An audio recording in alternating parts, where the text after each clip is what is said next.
ഭാഗം 19. ഇടുപ്പിൽ ചേർത്ത് നിർത്തി ആ ചുണ്ടുകൾ അവൻ സ്വന്തമാക്കി. അവളുടെ വിരലുകൾ അവൻ്റെ പുറം കഴുത്തിൽ അമർന്നു. അവൻ്റെ പുറത്ത് അവളുടെ നീണ്ട നഖങ്ങൾ സുഖകരമായ ക്ഷതങ്ങൾ തീർത്തു. രണ്ടുപേരും ഒരു പുതിയ അനുഭൂതിയുടെ തേരിലേറി ഉയർന്നു. ഒരു നിമിഷം അവനിൽ നിന്നും അകന്നു മാറിയവൾ അവനെ അഭിമുഖീകരിക്കാൻ തന്നെ മടിച്ചു നിന്നു.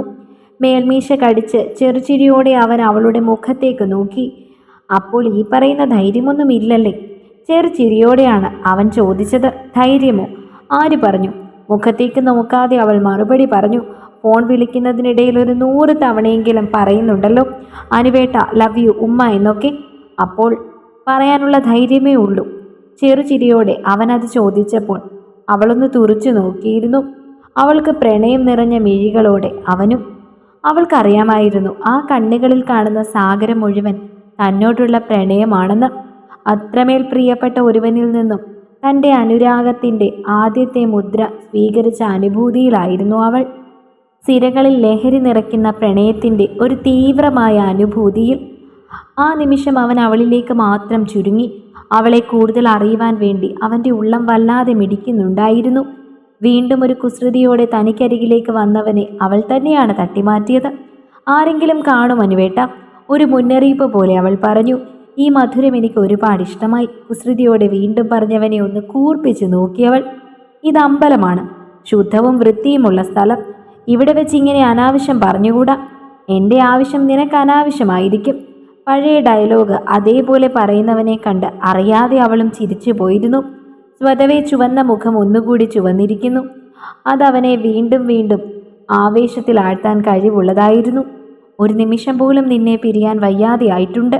പക്ഷെ വീട്ടിലേക്ക് കൊണ്ടുവരാൻ പറ്റുന്നൊരു സാഹചര്യമല്ല. എന്തെങ്കിലും ഒരു ജോലി കണ്ടുപിടിക്കണം.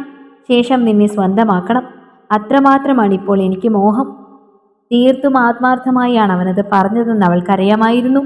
അങ്ങനെയല്ല, ഏറ്റവും വലിയ ആഗ്രഹമായ അനുവേട്ടനൊന്നില്ലേ? ഒരു പോലീസ് ഓഫീസർ ആകണമെന്നുള്ള ആഗ്രഹം. അത് സാധിച്ചു കഴിഞ്ഞു മതി എൻ്റെ കാര്യം.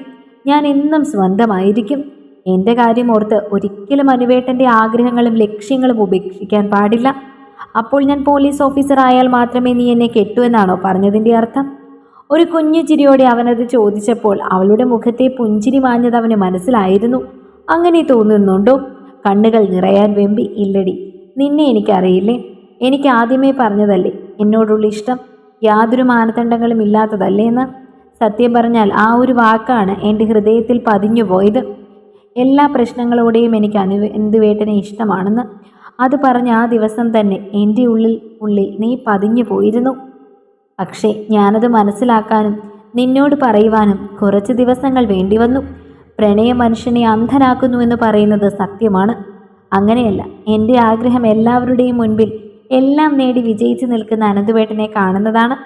അങ്ങനെ വേണം എനിക്ക് എല്ലാവരോടും പറയാൻ. ഞാൻ കേട്ടിട്ടുള്ള അനന്തുവേട്ടൻ മോശക്കാരനാണ്. അത് പറഞ്ഞിട്ടുള്ളവരുടെ മുൻപിൽ ഉയർന്നു തന്നെ നിൽക്കണം. അതാണ് എൻ്റെ ആഗ്രഹം. പിന്നെ അടിയും തല്ലും ഒന്നും വേണ്ട. കുടിക്കരുത്, വലിക്കരുത്. വിരൽ മടക്കി എണ്ണി പറയുന്നവളെ കൗതുകത്തോടെ നോക്കിയവൻ. ചുരുക്കത്തിൽ പറഞ്ഞാൽ നീ പറയുന്നതനുസരിച്ചൊരു മൂലയിൽ ഒതുങ്ങണമെന്ന് അവളോടവൻ ഗൗരവത്തോടെ ചോദിച്ചു. അങ്ങനെ ഞാൻ എന്തു പറഞ്ഞാലും കേൾക്കുന്ന ഒരു പെൺകോന്തനാക്കി ചിത്രീകരിക്കത്തൊന്നുമില്ല. അനുവേട്ടൻ്റെ കൂടി നന്മയ്ക്ക് വേണ്ടിയുള്ള കാര്യമാണ്. ഇങ്ങനെ അടിയും ഇടിയും ഒക്കെ ഉണ്ടാക്കി കൂട്ടുകാരോടൊപ്പം നടന്നാൽ മതിയോ? അങ്ങനെയാണെങ്കിൽ ഒരു എൻക്വയറി വരുമ്പോഴായിരിക്കും പ്രശ്നം ഉണ്ടാവുക. പിന്നെ ആ സ്വപ്നം എപ്പോഴെങ്കിലും നടക്കുമോ? എനിക്ക് വേണ്ടിയല്ല, അനുവേട്ടൻ്റെ ആഗ്രഹത്തിന് വേണ്ടി തന്നെ ഇതൊക്കെ ചെയ്താൽ മതി. പരിഭവം പോലെ അവൾ പറഞ്ഞപ്പോൾ കുറച്ചു സമയം അവളുടെ മുഖത്തേക്ക് തന്നെ സൂക്ഷിച്ചു നോക്കിയവൻ. നീയാൾ കൊള്ളാലോ. എൻ്റെ ഏറ്റവും വലിയ വീക്ക്നെസ്സിൽ തന്നെ പിടിച്ചല്ലോ. ഏറ്റവും വലിയ ആഗ്രഹമാണ് കാക്കിക്കുപ്പായം. അത് കിട്ടിയില്ലെങ്കിൽ പിന്നെ മരിച്ചാൽ മതിയെന്ന് കരുതിയതാണ് നിന്നെ കാണുന്നതിന് മുൻപ് വരെ. അങ്ങനെയൊന്നും പറയാതെ എന്താണ് ഇങ്ങനെയൊരു ആഗ്രഹം? അരികിലേക്ക് ചേർത്തിയിരുത്തിക്കൊണ്ടാണ് അവനത് പറഞ്ഞത്. അതെൻ്റെ ആഗ്രഹമല്ല, അച്ഛൻ്റെ ആഗ്രഹമായിരുന്നു. അച്ഛൻ്റെ ഒരു വലിയ ആഗ്രഹമായിരുന്നു മോൻ പോലീസ് ആകണമെന്ന്. എനിക്ക് ശരിക്കും ഓർമ്മയില്ല, എങ്കിലും ഓർമ്മകളിൽ എവിടെയൊക്കെയോ അച്ഛനുണ്ട്. അച്ഛൻ വീട്ടിലെ ഷെഡിലായിരുന്നു ഇരിക്കുക. ഭയങ്കര ഇഷ്ടമായിരുന്നു അമ്മയ്ക്ക്. അച്ഛൻ എന്നെ മടിയിലിരുത്തി കഥ പറയുന്നതും ചോറ് വാരിത്തരുന്നതും ഓർമ്മയുണ്ട്. അമ്മയോടും എന്നോടും തമാശ പറഞ്ഞ് പൊട്ടിച്ചിരിക്കുന്ന അച്ഛൻ. അതൊക്കെ ഞാൻ ഇപ്പോഴും ഓർക്കുന്നുണ്ട്, ഇന്നലെ എന്നതുപോലെ. അച്ഛൻ മരിച്ചതിന് ശേഷം ജീവിതത്തിൻ്റെ താളം തെറ്റുന്നത്. അമ്മയെ സത്യത്തിൽ എനിക്ക് കുറ്റം പറയാൻ പറ്റില്ല. ഒരു മാർഗമില്ലാത്തൊരു സ്ത്രീ. യൗവനം ഒട്ടും വിട്ടുമാറാത്തൊരു സ്ത്രീ. അങ്ങനെയൊരു സ്ത്രീ സമൂഹത്തിൽ ഒറ്റപ്പെട്ടു പോയാൽ, വിദ്യാഭ്യാസമില്ലാത്ത ഒരാൾ അങ്ങനെ ഒറ്റപ്പെട്ടു പോവുകയാണെങ്കിൽ അവർക്ക് പിന്നെ തിരഞ്ഞെടുക്കാൻ പറ്റുന്ന വഴിയെ അമ്മയും തിരഞ്ഞെടുത്തിട്ടുള്ളൂ. ആദ്യമൊക്കെ ഞാൻ ഒരുപാട് ആളുകൾക്ക് അമ്മ പായ വിരിക്കുന്നത് കണ്ടിട്ടുണ്ട്. പിന്നെ പിന്നെ ഒരാളിലേക്ക് മാത്രം ചുരുങ്ങി. രാഘവൻ. ആദ്യം മുതലേ എനിക്കിഷ്ടമായിരുന്നില്ല അയാളെ. കുട്ടിക്കാലത്ത് അമ്മയുടെ ചൂടേറ്റ് കിടന്നുറങ്ങാൻ ഞാൻ ആഗ്രഹിച്ച കാലങ്ങളിൽ അയാളായിരുന്നു അതിന് പ്രതിബന്ധം. അമ്മ എനിക്കൊപ്പം വന്നു കിടക്കാൻ സമ്മതിക്കില്ലായിരുന്നു. അയാളുടെ കാര്യങ്ങൾക്ക് ഞാനൊരു ബുദ്ധിമുട്ടാവുമെന്ന് കരുതി ചാണകം മെഴുകിയ തറയിൽ വിരിച്ച പായിൽ ഒറ്റയ്ക്കൊരു മണ്ണെണ്ണ വിളക്ക് പോലും കൂട്ടിനില്ലാതെ ഇരുളിലേക്ക് കണ്ണും നട്ട് കിടന്നൊരു 5 വയസ്സുകാരൻ. അപ്പോഴും കേൾക്കാം അപ്പുറത്തെ മുറിയിൽ നിന്ന് ഉയരുന്ന സീൽക്കാരങ്ങളും വികാരത്തിൻ്റെ പരകോടിയിൽ നിൽക്കുന്ന ചില ശബ്ദങ്ങളും മാത്രം. അപ്പോഴൊക്കെ ഞാൻ തന്നെ കരഞ്ഞിട്ടുണ്ട്. എൻ്റെ അച്ഛനുണ്ടായിരുന്നെങ്കിൽ എന്നെ ഇങ്ങനെ മാറ്റി നിർത്തില്ലല്ലോ എന്ന് കരുതി. പിന്നെ പിന്നെ അമ്മയുടെ ജീവിതം തകർക്കാനുള്ള ഒരാളായി എന്നെ കണ്ടു. അല്ലെങ്കിൽ അയാൾ ഞങ്ങളെ ഉപേക്ഷിച്ച് പോകുമെന്ന ഭയമായിരിക്കാം എന്നെ അങ്ങനെ കാണാൻ അമ്മയെ പഠിപ്പിച്ചത്. അഞ്ചു കൂടി വന്നതിന് ശേഷം കുറേയൊക്കെ ഒറ്റപ്പെടൽ മാറിയെങ്കിലും ആഗ്രഹിച്ച കാലഘട്ടങ്ങളിലൊന്നും സ്നേഹമെന്ന വികാരം എത്തിയിരുന്നില്ല. കൗമാരം മാറുന്ന കാലഘട്ടത്തിൽ ഹരിതയെ കണ്ടത്. ഒരുപാട് വട്ടം ഇഷ്ടമാണെന്ന് പറഞ്ഞ ശേഷം അവളും മറുപടി പറയുന്നത്.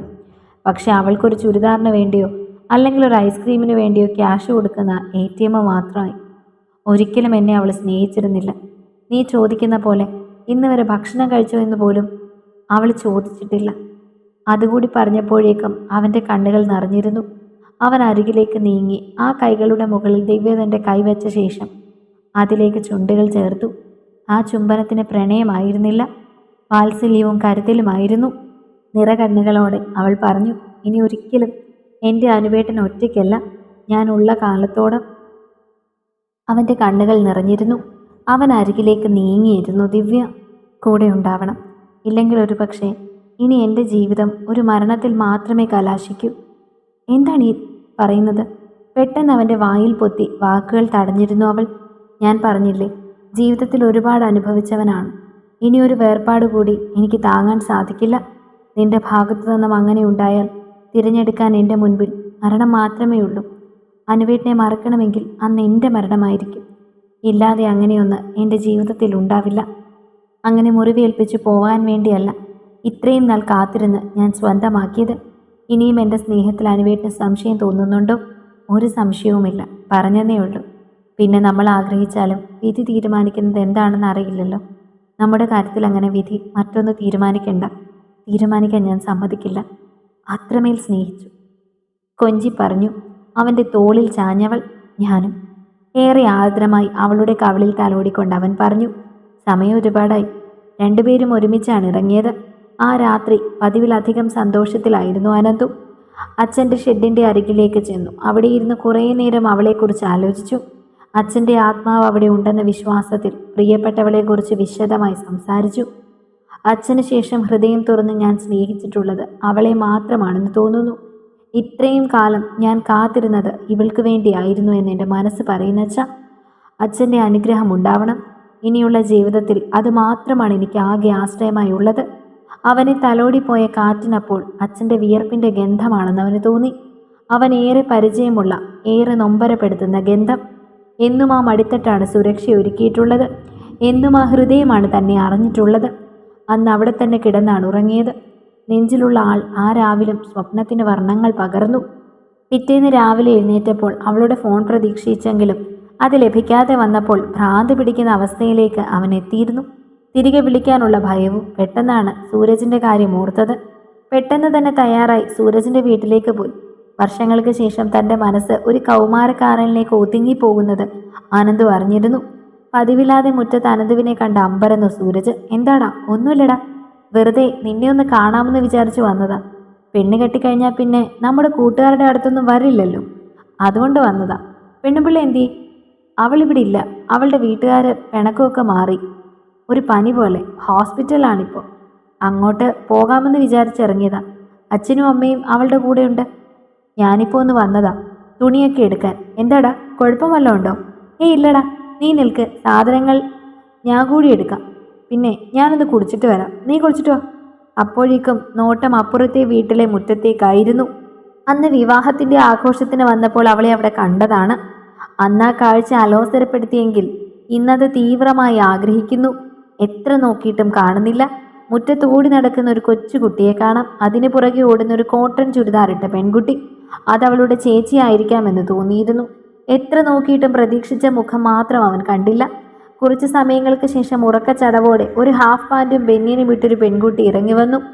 മുടി ഉച്ചിയിലേക്ക് കെട്ടിവെച്ചുകൊണ്ട് പ്രതീക്ഷിച്ച മുഖം കണ്ടതും ആ കണ്ണുകളൊന്ന് വിടർന്നു. മുഖം കഴുകി നോക്കിയപ്പോഴാണ് അവൻ്റെ മുഖം അവളും കണ്ടത്. ഒരു നിമിഷം അവളൊന്ന് സ്തബ്ധയായി പോയിരുന്നു. കണ്ടത് സത്യമാണോ മിഥ്യയാണോ എന്ന് ഒരിക്കൽ കൂടി കണ്ണുകൾ തിരുമ്മി നോക്കി. അവൻ്റെ മുഖത്തേക്ക് അവൾ നോക്കിയപ്പോൾ ഒരു കൗതുകമായിരുന്നു ആ മുഖത്ത് മിന്നി മറഞ്ഞിരുന്നത്. ദിവ്യ ഒന്ന് വന്നേ. അമ്മയുടെ ഉറക്കെയുള്ള വിളി കേട്ടപ്പോൾ അവൻ്റെ മുഖത്തു നിന്നും നോട്ടമാക്കി അവൾ അകത്തേക്കോടി. ഓടിപ്പോയ കൂട്ടത്തിലും അമ്പരപ്പ് മാറിയിരുന്നില്ല. അപ്പുറത്തെ സൂരജ് വന്നിട്ടുണ്ടെന്ന് തോന്നുന്നു. സതിച്ചേച്ചി വിളിച്ചു പറഞ്ഞു, കുറച്ച് കഞ്ഞിവെള്ളം കൊടുക്കണമെന്ന്. നീ ഇത് അങ്ങോട്ട് കൊടുത്തേക്ക്. പോകുമ്പോൾ ഇതിലെ വരാൻ പറയണേ. അതും പറഞ്ഞ് അമ്മ ഒരു കവർ അവളുടെ കൈകളിലേക്ക് വെച്ചുകൊണ്ട് പറഞ്ഞു, നീ ഒന്ന് കൊണ്ടു കൊടുക്ക്. രോഗി ഇച്ഛിച്ചതും വൈദ്യൻ കൽപ്പിച്ചതും പാല എന്ന അവസ്ഥയായിരുന്നു ദിവ്യയ്ക്ക്. ഇപ്പൊ കൊടുക്കാമേ. അതും പറഞ്ഞവൾ വേഗം മുറിയിലേക്ക് ഓടി. പെട്ടെന്ന് മുഖം കഴുകി പല്ല് തേച്ച് ക്രീമും പൗഡറും ഒക്കെ ഇട്ട് കണ്ണു മെഴുതി അലമാരിൽ നിന്ന് നീളൻ പാവാടയും ടോപ്പും എടുത്ത് മുടിയൊന്ന് ഭംഗിയായി മെടഞ്ഞു. അതിനുശേഷം അടുക്കളയിലേക്ക് ചെന്നപ്പോൾ അമ്മയും ചേച്ചിയും നോക്കുന്നുണ്ടായിരുന്നു. നീ എന്താ കല്യാണത്തിന് പോവാണോ? ചേച്ചിയാണ് ചോദിച്ചത്. അല്ല, ഡ്രസ്സൊന്നും മാറിയെന്നേ ഉള്ളൂ. അതും പറഞ്ഞ് ഒരു ചമ്മലോടെ കവർ വാങ്ങി വേഗത്തിൽ അവൾ അപ്പുറത്തെ വീട്ടിലേക്കെത്തി. അപ്പോഴും അവളെ കാണാത്ത വിഷമത്തിൽ കാര്യമറിയാതെ നിൽക്കുകയായിരുന്നു അവൻ. ഒരു നിമിഷം അവനെ കണ്ടപ്പോൾ അവളുടെ കണ്ണുകൾ വിടരുന്നതും ആ മുഖം ചുവന്നതും അവനിലെ പുരുഷനിൽ സന്തോഷം നിറഞ്ഞിരുന്നു. ഇതെന്താ ഇവിടെ? ശബ്ദം അല്പം താഴ്ത്തിയാണ് അവൾ ചോദിച്ചത്. നിന്നെ കാണാൻ വേണ്ടി. അവളുടെ കണ്ണുകളിലേക്ക് നോക്കി അവനത് പറഞ്ഞപ്പോൾ ആ മുഖം അവനിൽ തന്നെ നോക്കിയിരുന്നു. അവളുടെ കൈയും പിടിച്ച് വലിച്ച് അധികമാരും കാണാതെ വീടിൻ്റെ പിന്നാമ്പുറത്തേക്ക് കൊണ്ടുപോകുമ്പോൾ ആരെങ്കിലും കാണുന്നുണ്ടോ എന്ന് നോക്കുന്നുണ്ടായിരുന്നു അവൾ. ഒരു കൂറ്റൻ മാവ് മറ തീർത്ത ആ പിന്നാമ്പുറത്ത് നിൽക്കുമ്പോൾ അവൻ അവനെ തന്നെ മറന്നിരുന്നു. അവളുടെ കണ്ണുകളിൽ മാത്രം നോക്കി. പിന്നെ അവളെ തന്നോട് ചേർത്ത് ഒരു വാക്ക് പോലും ഉരിയാടാതെ അവളുടെ അധരങ്ങളിൽ ആ നനുത്ത ചുണ്ടുകളാൽ മുദ്ര തീർത്ത് കഴിഞ്ഞിരുന്നു. നാണത്താൽ കൂമ്പി അടഞ്ഞ മിഴികൾ, അവനെ പുണർന്ന കരങ്ങൾ, സ്വയം മറന്ന നിമിഷം. അനന്തു. ആ വിളിയാണ് രണ്ടുപേരെയും ബോധത്തിലേക്ക് കൊണ്ടുവന്നത്. കാത്തിരിക്കൂ അടുത്ത ഭാഗങ്ങൾക്ക് വേണ്ടി. ചാനൽ സബ്സ്ക്രൈബ് ചെയ്യാൻ മറക്കല്ലേ.